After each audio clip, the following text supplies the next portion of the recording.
Hold on a minute, because what I'm about to discuss might make your social media feed look completely different.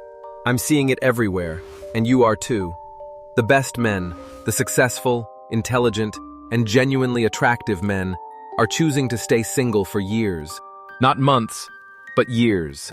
And before you furiously type your counter-argument, stop and ask yourself, when was the last time you saw a genuinely happy, deeply connected couple under the age of 35? I mean, truly happy, not just curated, Instagram-perfect happy. You're struggling to remember, aren't you? There is a profound, specific, and frankly, logical reason why. We've entered an era where remaining single is no longer the default outcome for the unlucky. For a growing number of men, it has become the sound, calculated, and logical choice. The dating landscape today has fundamentally shifted the risk-to-reward calculation. For many, participating in the modern relationship market feels less like seeking a partner and more like walking into a high-stakes casino where the entry fee is your entire life savings, your emotional health, half your future income, and your peace of mind. Statistics scream that historically, most players lose heavily, and even those who win often walk away feeling the prize wasn't worth the immense cost. So when men, good men, look at this table, they simply opt out. They choose to stay home, focus on their careers, their health, and their autonomy, where effort actually correlates with results. We're going to peel back the layers on the impossible expectations, the devaluation of masculine contribution, and the cultural normalization of disrespect that has driven male participation in dating to a historic low. This isn't about blaming, it's about dissecting a market reality that nobody wants to acknowledge. If you've ever felt like dating is a minefield of impossible requirements, stay with me. This conversation explains everything. If this analysis resonates with you, hit the like button right now and subscribe to Famiora Vision for more uncensored market realities. Your support helps us keep these crucial conversations going. The fundamental shift in dating is economic, a cost-benefit analysis. When successful men, the kind who are intelligent, attractive, and financially stable, look at the current relationship market, they often see a venture with high risk and questionable return. They are essentially choosing to walk away from a vehicle that statistics show has a significant, even devastating risk of emotional damage, financial loss, and loss of parental access in the event of failure. Remaining single has become the logical choice, not always the preferred one. It's the decision of a pragmatic individual minimizing exposure to unnecessary risk. Consider the casino analogy again. You are asked to wager your emotional well-being, your entire life savings, half your future income, and your mental stability just to take a seat. The dealer openly shares that historically, a high percentage of players lose heavily, and those who win often regret the wager. A financially astute person would not take that seat. Yet this is precisely how modern relationships feel to a growing demographic of men. A transaction where the potential downside dramatically outweighs the probable upside. When men opt to stay home and focus on personal growth, everyone acts confused, ignoring the transparent reasons why they are protecting their assets, both financial and emotional. I spoke with my cousin last week, a 34-year-old high earner, fit and sharply dressed. The complete package. He confessed he hasn't been on a date in 3 years. When I asked him why, he articulated a feeling that many share. Engaging with dating apps feels like applying for a job with impossible requirements. The expectation list he constantly encounters includes a minimum height of 6'2", salary in the top 5%, property ownership, proficiency in multiple languages, the humor of a seasoned comedian, the physique of a professional athlete, and the emotional wisdom of a licensed therapist. Previous experience as a mind reader is apparently preferred. While this isn't every woman's list, this recurring pattern is common enough to shape the entire perspective on dating for ambitious men. They are being evaluated against a composite fantasy, not against real, available human beings. This brings us to a significant and often unexamined phenomenon: the mismatch between offering and expectations. We are witnessing a large-scale market distortion, where some participants are listing their economy car at luxury prices, and then expressing confusion when there are no buyers. When the gap between what someone brings to the table, their contribution, effort, value, and what they demand from a partner becomes too wide, the market stalls. And instead of reassessing their own pricing or offering, people frequently resort to blaming the other participants. Men don't know how to date anymore, or where have all the good men gone? I recall a conversation from my early 20s with someone who worked a retail job, lived with roommates, and had minimal savings. Her dating requirement was a guy who needed his own house, a luxury car, consistent international travel, and constant, expensive entertainment. When I pressed her, "What are you offering that matches those demands?" she appeared genuinely perplexed. Her response was simple and revealing. "I'm the prize." This mindset, the belief that simply existing or participating is enough to deserve the maximum reward, regardless of what one contributes, is a pervasive infection in modern dating culture and is fundamentally unsustainable. This concept ties directly back to basic economics. When the effort to reward ratio becomes severely unfavorable, participation drops. Why should men continue to invest maximum effort and resources into a system that yields minimal, often negative, results? They observe their friends enduring agonizing, difficult divorces, facing financial devastation, and losing precious time with their children. They see good, decent men mocked mercilessly online for falling short of ever-escalating, often contradictory standards.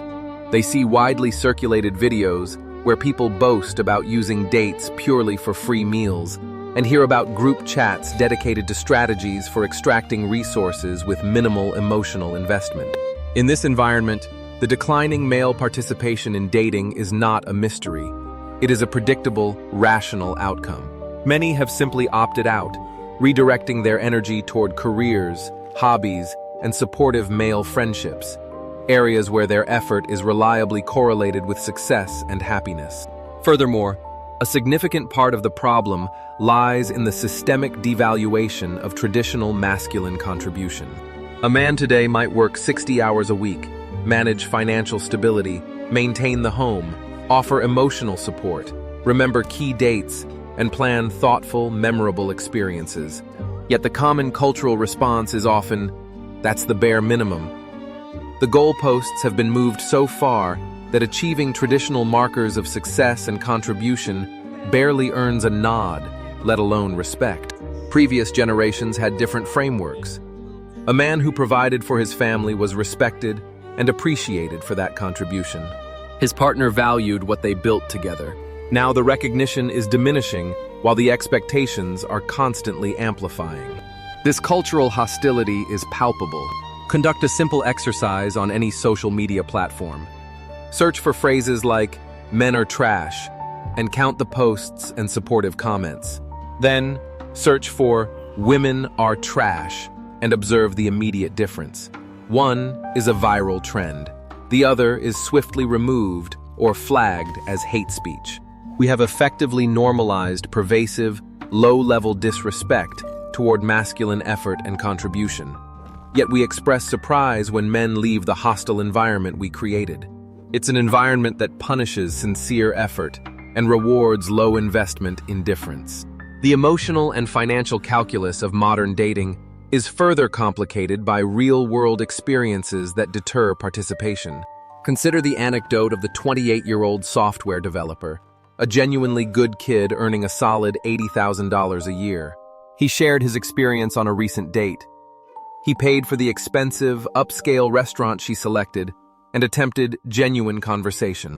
Her entire engagement consisted of being glued to her phone, posting stories about the food, tagging the venue, and making him invisible in her narrative, simply the transportation and the ATM that funded the content creation. At the end, she casually dismissed the date as boring and left, offering no gratitude. This man spent $150 to be treated as a ghost. It is experiences like this, where investment yields zero respect and negative emotional return, that force men to fundamentally rethink their approach. The ironic twist? The next day, That same person posted online lamenting how men don't know how to date anymore and questioning, where have all the romantic men gone? She converted the date into content, contributed nothing to the interaction, showed profound disinterest, and then shifted the blame entirely onto the man for the outcome. This pattern of high expectation, low contribution, and externalized blame is prevalent enough to poison the well for serious-minded men looking for reciprocal effort.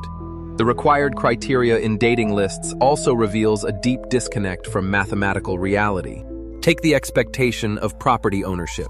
In major metropolitan areas, roughly 5% of men under 35 own property. Yet property ownership frequently appears as a dating requirement, even when imposed by individuals who do not own property themselves. This mathematically guarantees that 95% of potential male partners are filtered out based on a criterion that the person filtering also fails to meet. It is the equivalent of a non-swimmer demanding to date only Olympic medalists. The criteria are often not a measure of actual compatibility or shared values, but a measure of access to resources. I knew a woman, let's call her Anna, who maintained a meticulous spreadsheet for 5 years. Her requirements were stringent: minimum height, minimum salary, minimum travel experience, minimum education level, minimum vehicle value. This was all while she herself held an entry-level position. She systematically filtered out every potential partner who failed to meet this spreadsheet's demands. By the time she reached 35, those must-haves gradually, desperately became nice-to-haves, then optionals. The harsh reality is that the men who originally met her criteria were no longer available. They had partnered with people who didn't subject them to years of intense auditing and made them feel genuinely appreciated from the start. Timing and market dynamics are brutal, non-negotiable factors in dating. Social media, specifically dating apps, compounds this problem by creating an illusion of unlimited choice, particularly for attractive women. Matching with hundreds of individuals creates a false sense of abundance, a distortion where swiping casually is interpreted as having high access and high desirability. It's like hitting a $20 jackpot on a slot machine and mistakenly believing you are a professional gambler. The algorithm presents possibilities, not probabilities of meaningful commitment. This superficial validation is highly addictive, making true commitment seem unnecessary. Why settle for one person when hundreds are messaging?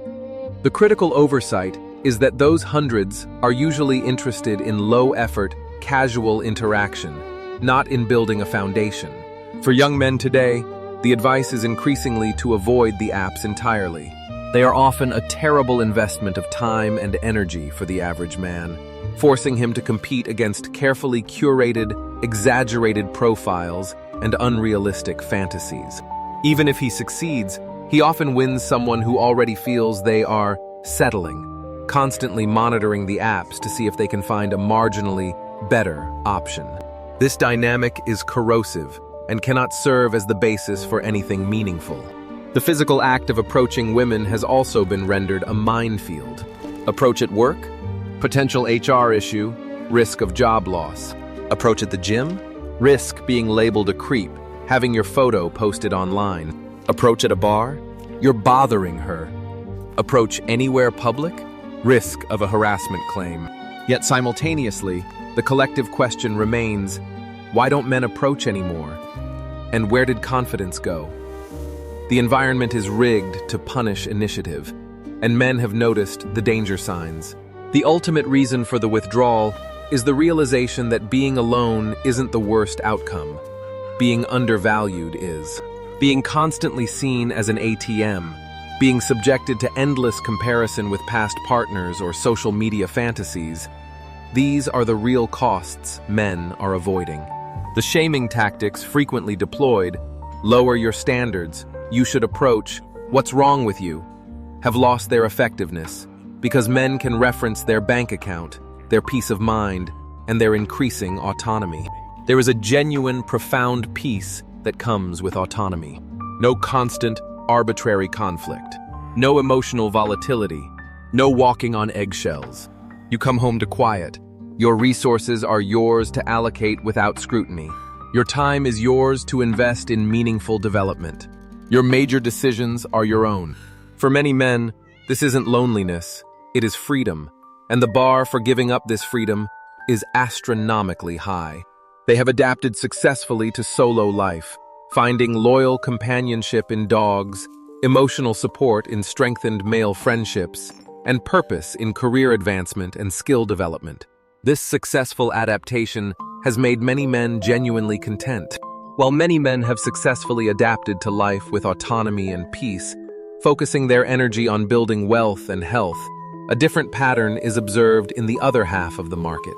I see many women in their 30s and 40s grappling significantly with being single. Their social media presence, often filled with posts about wine and cats, alongside quotes about self-love that feel more like determined self-convincing than genuine self-celebration, reflects a struggle. Many bought into the cultural messaging that they could indefinitely postpone commitment and still have it all on their preferred timeline. The painful lesson they weren't taught is that other people's participation is not guaranteed indefinitely, and windows of opportunity often have time limits imposed by biological and market realities. The prevailing assumption was that desirable partners would simply be waiting whenever they decided they were finally ready. That market expectation is now facing a harsh reality check. The market simply doesn't work that way. This brings us to the core issue of the distorted risk-reward ratio from the male perspective, especially concerning investment. Men understand investment.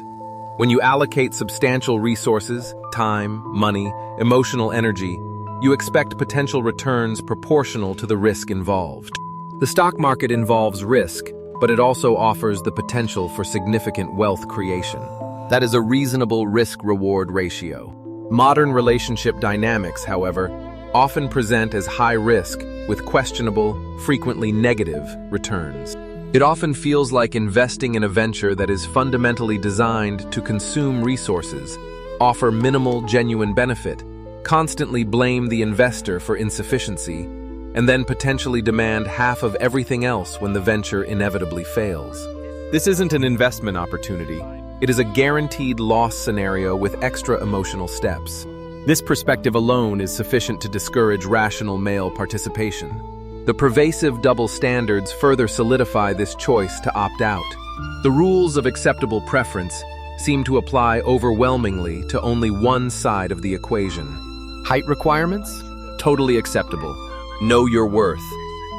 Or wanting a fit partner? Shallow, fat-phobic, body-shaming. Pantin' financial success in a partner? Smart filtering. Being selective. Fanting youth or fertility in a partner? Predatory, creepy, aging badly.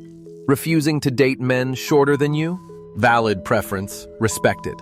Refusing to date single mothers? Immature, unable to handle a real woman or a ready-made family. This pattern signals a clear power dynamic, where one group's preferences are culturally validated, while the other group's preferences are morally judged and condemned. This lack of reciprocity and respect for male boundaries naturally leads to resentment and withdrawal. A fascinating psychological observation emerges from this cultural programming. One group has been constantly told, from a young age, that they are perfect as they are, that no significant self-improvement is necessary, and that they intrinsically deserve the maximum reward. The other group, men, has been consistently told they are inherently insufficient, requiring constant self-improvement, emotional labor, and resource allocation just to reach the bare minimum threshold. The resulting collision is predictable. You have people who believe they deserve maximum outcome with minimal input, encountering people who are exhausted from providing maximum input and yielding minimal, often negative, outcomes. This is a fundamental conflict of expectations rooted in societal messaging. Recent research underscores this perception gap.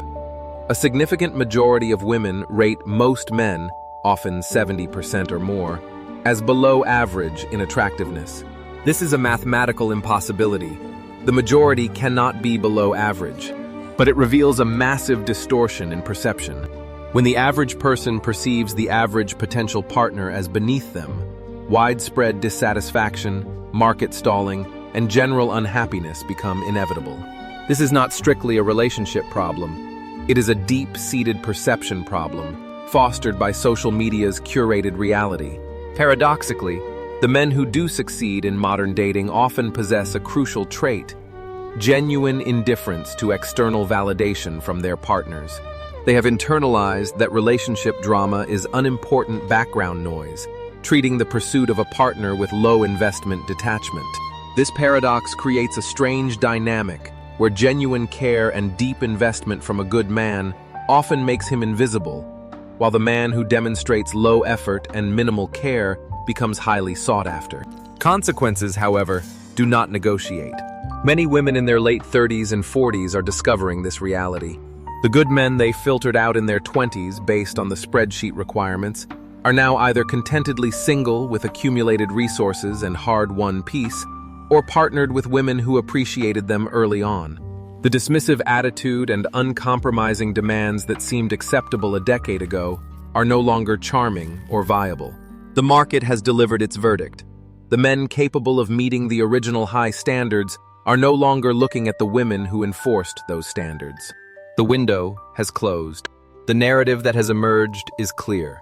The increasing number of successful men choosing long-term singleness is not a social anomaly, but a rational response to an economic and emotional market failure. The system, as currently structured, has created an environment where the risk-to-reward ratio is overwhelmingly unfavorable for men. They are subjected to impossible expectations. Their traditional contributions are dismissed as the bare minimum, and their genuine efforts are often met with transactional attitudes or outright hostility, particularly evident in the double standards surrounding dating preferences. The adaptation of men to this new reality has been profound and highly effective. They have redirected the massive emotional and financial capital previously earmarked for relationships toward personal development, building wealth, health, strong male friendships, and finding genuine purpose in their careers and hobbies. This successful self-sufficiency leads to a state of peace and autonomy, a quiet, low-conflict life where their decisions and resources are entirely their own.